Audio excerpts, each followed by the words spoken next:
Hello friends, income tax के cases की series में आज जो केस हम डिस्कस करेंगे वो इस चीज को लेकर के है कि यदि एसएससी का केस सेक्शन 153C के अंदर खोलने के लिए असेसिंग ऑफिसर कोई सेटिस्फेक्शन नोट रिकॉर्ड करता है और उस सेटिस्फेक्शन नोट के अंदर जो इनकम एस्केपिंग असेसमेंट है उसको क्वांटिफाई नहीं करता, उसके अंदर ईयर भी स्पेसिफाई नहीं करता और उस सेटिस्फेक्शन नोट के परसोल से ये पता चलता है कि खाली असेसिंग ऑफिसर असेसी से जर्नल इंक्वायरी करके इंफॉर्मेशन लेना चाहता है, तो क्या ऐसी असेसमेंट जो कि एक जर्नल सेटिस्फेक्शन नोट के बेसिस पर है, जिसमें ना तो इनकम एस्केपिंग असेसमेंट का क्वांटिफिकेशन किया गया है और ना ही असेसमेंट ईयर प्रेस्क्राइब किया गया है, क्या ऐसा सेटिस्फेक्शन नोट वैलिड है और क्या ऐसी असेसमेंट ऐसे सेटिस्फेक्शन नोट के बेसिस पर वैलिड है?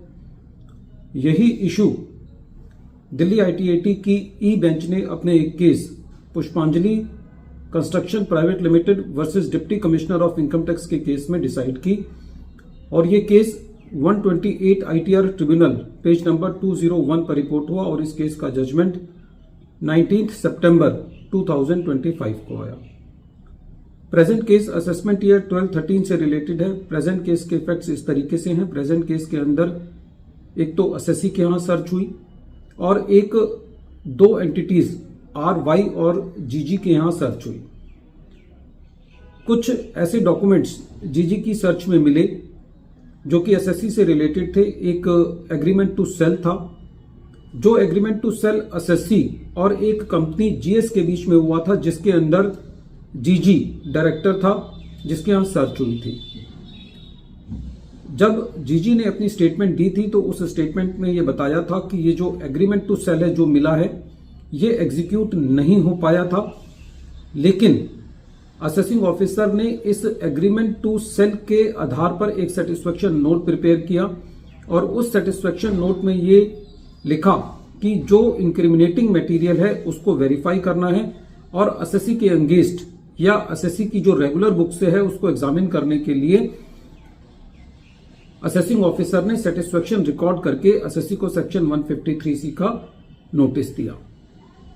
इस एग्रीमेंट टू सेल के बेसिस पर असेसी का असेसमेंट भी किया गया, एडिशन भी किया गया, जिसको सीआईटी अपील ने कंफर्म किया। जब ये मैटर ट्रिब्यूनल के पास था तो असेसी ने ये चैलेंज किया कि ये सेटिस्फेक्शन नोट सेक्शन 153C के मैंडेट के आधार पर नहीं है।